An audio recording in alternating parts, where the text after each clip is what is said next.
Angel Reese is a champion in the unrivaled, and almost no one paid attention. People immediately took to social media and Twitter and began posting, "Look at what Angel Reese has accomplished. She won a national championship at LSU, was the WNBA's rebounding queen, and now won a championship in the unrivaled and was named Defensive Player of the Year. This time Jason Whitlock is not letting her get away with it." The media has been hyping up her championship as if she were the main attraction, but there is a minor issue. She didn't even bother to attend the playoffs. "Now that I have this unrivaled championship that I didn't even think to attend, what are you gonna say?" Angel, you had the entire off-season to get in the lab and fix your lamps, but what did you do? She went to LeBron James's youngest son's high school state championship game. If this championship mattered, she would have shown up. She can afford it. What did you do? More podcasting, lay up mashed potatoes. Yes. While her squad was out there sweating it out and truly earning that title, Angel was missing in action. When it comes to Angel Reese, let's break it down. I thought we were going to leave the hop skippy to do 3,000 in 2024, jumping off 1 foot, landing on that same foot, then we're stat padding. However, I thought we were passing this elite rebounder in WNBA history. Look at that vertical. No Angel. No why. Angel, why not the kick out 3 butter MCon burr if you throw it out of bounds? Up did not show up to support her teammates. It was that inconsequential, but you have to be kidding. The Unrivaled League was pitched as this innovative, game-changing twist on women's basketball, and Angel Reese was a member of the Rose who won the inaugural Unrivaled Championship last night. I don't know if that means anything, but let's not fool ourselves. Almost no one cared. This wasn't a real 5-on-5 competition. It was 3-on-3 basketball, a format that even Diard fans hardly tracked, but somehow this glorified summer league ended up being treated like a WNBA Finals rematch.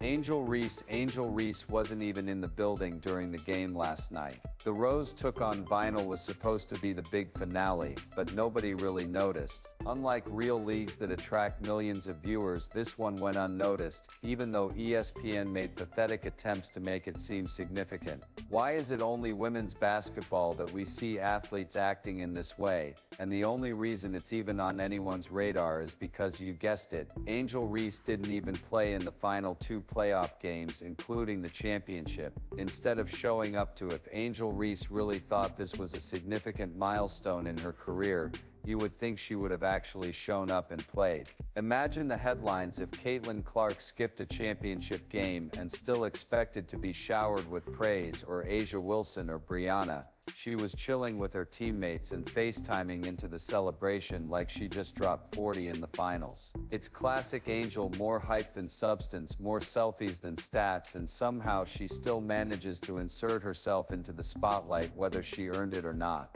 Naturally, social media rushed to her defense as soon as the criticism began to mount, calling her champion and stacking this glorified scrimmage win next to her LSU title and WNBA rebounding stats like they're all in the same league.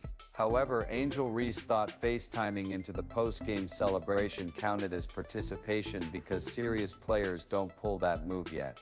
ESPN covered this championship. Chelsea A.G. Gray scored 30 points or so last night in the championship game, adding this championship to her trophy case, even though she didn't play in the previous 2 games. Others, oh no, it's AEL Reese, left me alone with my money and I want it now. Corner 3 ball butter, you're all gonna treat me disrespectfully and not protect me well. McDonald's is giving out brand deals for this kind of bag work, and I'll take a lot less help a brother out. B. Let's be honest, this whole situation is the epitome of manufactured hype. If this championship was even remotely important, Reese wouldn't have missed the last 2 games, especially the final. Champions show up. Sitting at home and calling a celebration doesn't exactly scream team leader. No one wanted a 3-on-3 full-court women's basketball league, and no one paid attention to this, so let's put together a social media campaign and pretend that Angel Reese just accomplished something important.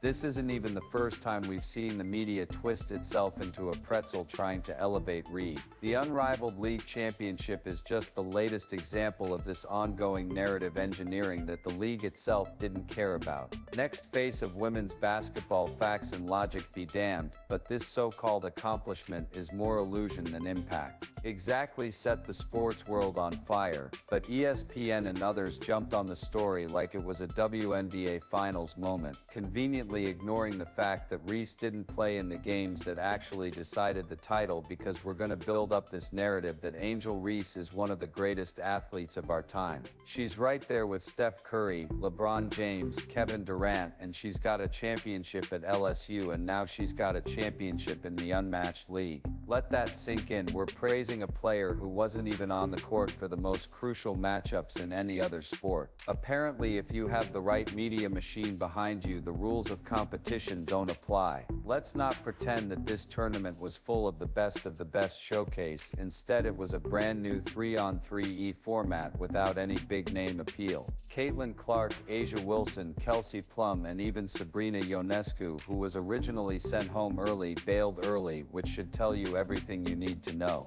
The real stars didn't even bother. Let's go on social media and act like you care more about the unrivaled league than Angel Reese does. Nevertheless, Angel finds herself at the center of what may be one of the most awkward championship moments in recent memory. This is confusing and, to be honest, a little embarrassing. Can you explain why I adore her odds? Look at her defenders, who moonwalk backwards. She's always gonna be open, but the IRS left me alone like Angel's defenders leave her alone tax evasion. Her new nickname is 7-Eleven because she's open 247, baby. This is for you Detroit Pistons fans. The real question is, should this be treated like a real title, or is it just more media tricks to keep the Reese hype train going? Actually occurred, and what happened is that Angel Reese was a spectator rather than a star. Naturally, Twitter did not receive that memo, and her fans quickly added the championship to her resume, listing it alongside her LSU glory days as though it should have been in the Hall of Fame.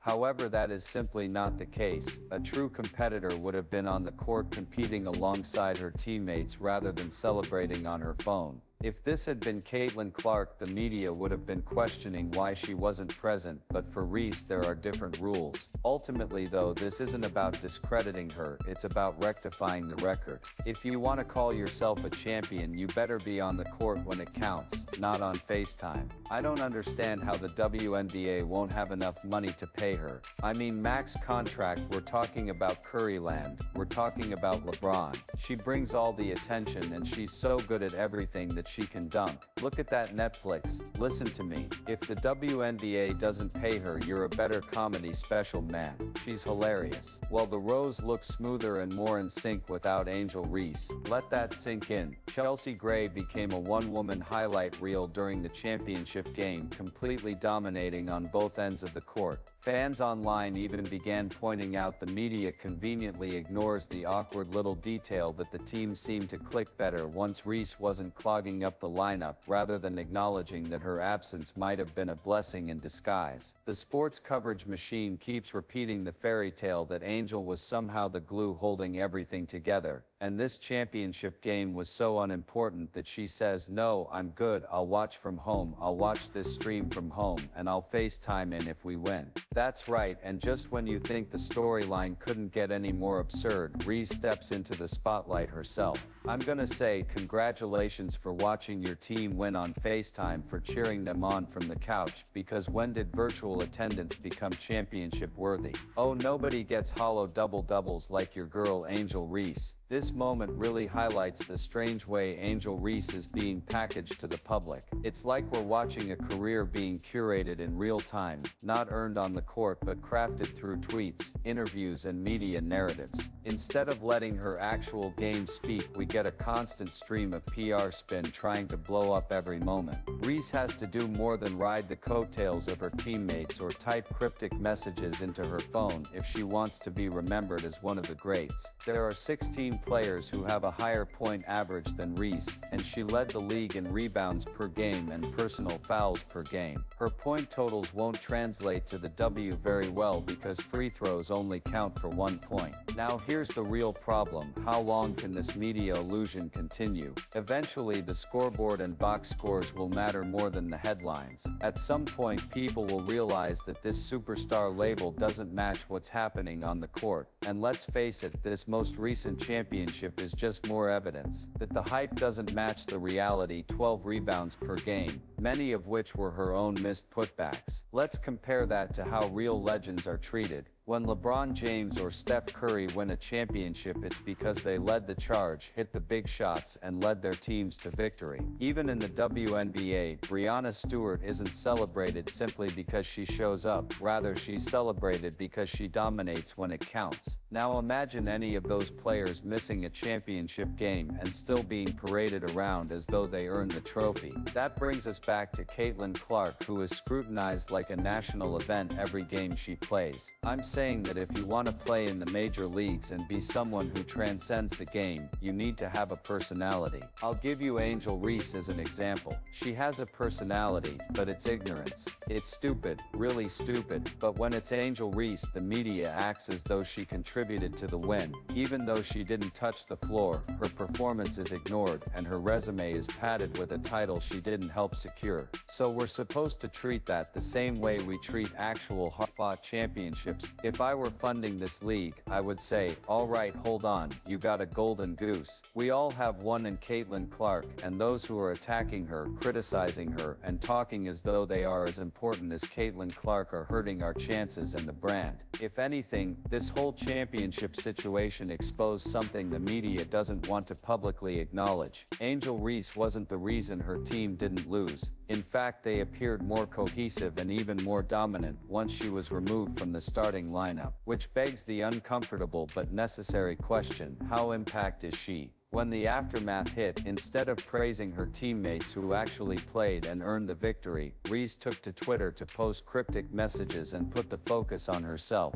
This was not about the team or the players who suited up and fought for that title. Rather, it was about her once more. Now compare that to how true champions act when they won. Players like Michael Jordan or Kobe Bryant were right there in the trenches, working hard alongside their teammates. Their celebrations were earned through sweat, leadership, and pivotal moments on the court, not via a FaceTime call from the couch. Their teams took ownership of their performance and made sure their play supported the accolades. The most prominent female athletes at the moment are Coco Gauff, 10 Jugu Watkins, number 9, Cameron Brent, number 8, Paige Beckers, number 7, Sabrina, and Q number 6, Asia Wilson. Asia won't be happy either, as Simone Richardson is behind Angel Reese. Caitlin Clark, who ran away with number 1. I don't think that should surprise us. She came away with number 1. This whole story of the unrivaled league is turning into a stark illustration of how Angel Reese's career is being exaggerated. Sure, she looked better while she was at LSU, no one disputes that, but once she entered the professional ranks, that game didn't translate.